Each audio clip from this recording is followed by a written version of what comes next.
Kita harus menjadi orang pintar, orang yang lincah, orang yang cerdas, orang yang banyak pengertian, banyak ilmu. Itu namanya IQ.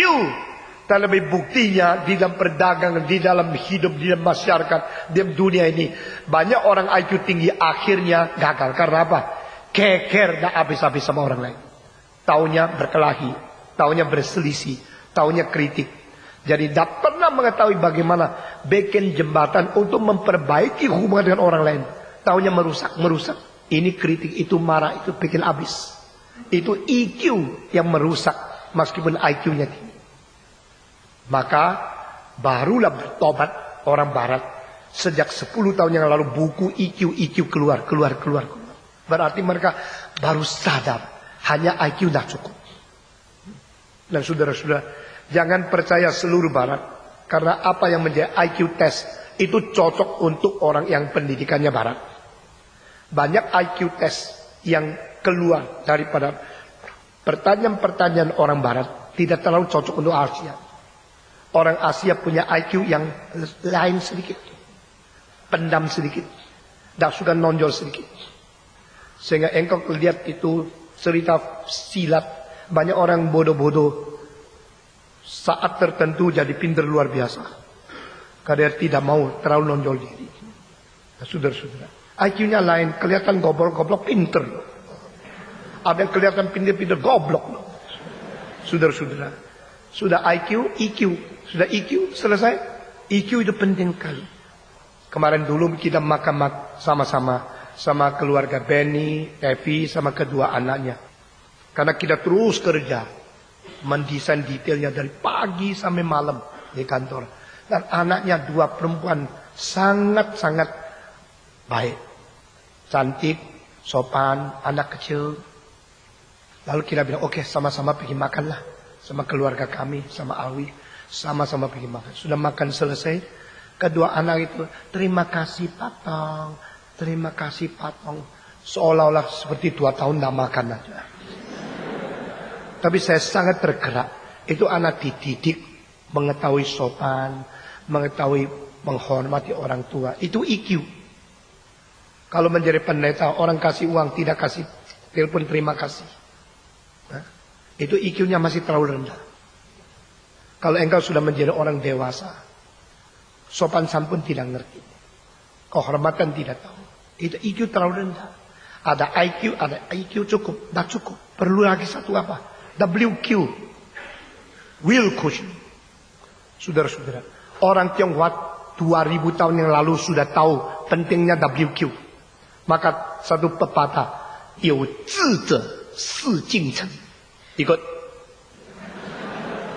Oh, jangan menghina loh. Sekarang orang PhD yang di Amerika waktu diuji itu kalau tidak bisa bahasa Tionghoa, tidak diterima. Karena sekarang seluruh dunia dagangnya sama Tiongkok. Banyak pabrik Amerika mempunyai cabang di Tiongkok. Kalau tidak bisa bahasa Tionghoa, selalu dianggap itu kurang bisa dagang internasional. Maka mesti belajar. Ayo ikut saya yuk. 有志者事竟成. Apa? Manusia yang mempunyai tekad yang bulat dan tekun pasti akhirnya jadi. Jadi di sini kita mengatakan 有志者 yang berilmu tinggi pasti jadi. Tapi ada niat pasti jadi. Orang yang mempunyai will yang kuat pasti jadi. Itu menjadi satu unsur yang penting sekali. Saudara-saudara, semua lulus, semua tinggi, semua pintar, semua bergelar. 40 tahun kemudian lihat yang siapa yang tekun, yang siapa tidak. Yang bikin seorang sukses, yang bikin seorang tekun, yang bikin seorang itu betul-betul berhasil. Salah satu unsur yang paling penting, ketekunan yang tidak mau kompromi, yang tidak mau menyerah, yang tidak mau menyerahkan seluruh kegiatan hanya karena kesulitan-kesulitan. Tiba kabar dia. Saudara-saudara, di dalam kekristenan sama. Saya berkata fighting spirit. Sekali lagi yang disebut WQ itu paling sedikit 2 unsur. Unsur pertama, consistency. Sama. Dari dulu sampai akhir. Dari permulaan sampai akhir. Dari awal sampai akhir. Dari muda sampai tua. Konsisten. Jangan konsisten dalam kesalahan. Nah, itu jangan dikutip kalimat saya untuk salah-salah ya. Konsisten dalam hal yang benar. konsisten di dalam rencana Tuhan, konsisten di dalam pimpinan Tuhan, konsisten di dalam janji engkau kepada Tuhan, taat dan betul-betul mau menjalankan pimpinan. Saudara-saudara, konsisten, consistency di dalam pelayanan kita. Harap apa yang kita khotbahkan itu betul-betul berdasarkan jiwa yang betul-betul taat kepada Tuhan. Dan berpuluh-puluh tahun konsisten, bahkan beratus-ratus tahun konsisten. Apakah kelebihan firman Tuhan? Firman Tuhan tetap di surga sampai selama-lamanya. Tidak pernah perlu berubah. Konsisten. Allah itu Allah yang konsisten. Allah itu Allah yang setia. Allah itu Allah yang tidak berubah. Dan karena dia kebenaran maka tidak perlu berubah. Kalau tidak benar masih mempertahankan kekakuan, itu bukan konsisten. Itu kolot. Saudara-saudara, itu bukan konsisten. Itu kaku. Itu bukan konsisten. Itu adalah mendekil dan betul-betul mempertahankan yang salah. Dan itu satu hal yang memalukan. Konsisten harus berdasarkan kebenaran. Nah ini will, konsisten. Selain konsisten, unsur kedua adalah fight. Saudara-saudara, kadang-kadang kita melihat banyak orang fight-nya untuk tidak benar. Banyak orang yang benar tidak berani fight. Dua-dua dipakai oleh iblis.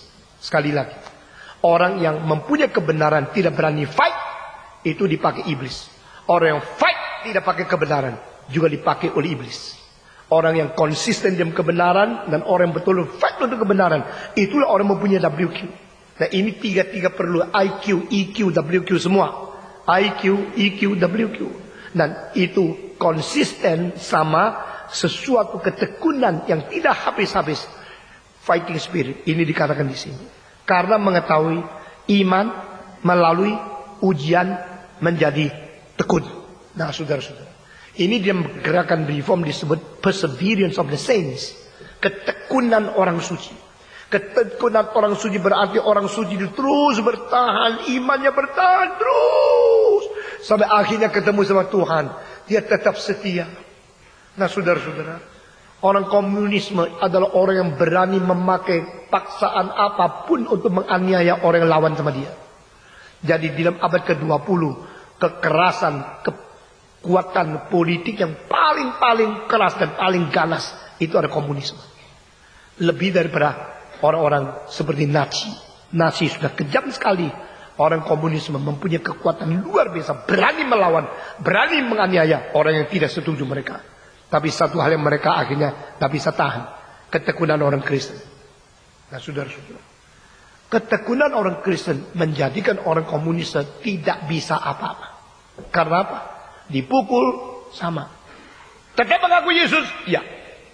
Dipenjarakan? Sama. Dibunuh sama, digantung sama. Saudara-saudara, cara menyiksa orang Kristen, ada yang rambutnya itu diikat dengan itu tali, dilem, lalu digantung ke atas, balak di atas itu. Sesudah itu kalau dia ngantuk, ketarik, kepalanya pecah. Dia tidak bisa terus begini. Kalau sudah ngantuk, ketarik. Lalu lututnya disuruh lutut di atas kaca-kaca pecah.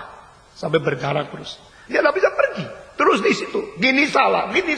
Gerak kena kaca. Tangannya dicancap. Orang seperti begini akhirnya menyerah. Oke, saya tidak mau percaya Yesus. Tetap percaya. Tetap tekun.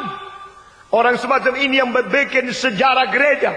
Bukan orang pintar khotbah. Orang yang bikin sejarah gereja berjalan adalah mereka yang mengabarkan Injil. Mereka yang disiksa. Mereka yang bersaksi bagi Tuhan. Mereka yang tekun sampai mati. Itulah orang yang mencatat sejarah gereja. Di mana ke GRI orang seperti ini? Saya tidak mau kalau sekolah teologi yang kita dirikan menjadi orang yang menghasilkan banyak orang akademis. Pinter pindah dari buku ke mimbar. Lalu semua mementingkan diri. Semua mementingkan akan keuntungan diri. Lalu semua itu tidak mau mengabar Injil. Semua pinter khotbah. Saudara-saudara, gereja ini akan saring dan akan disaring oleh Tuhan.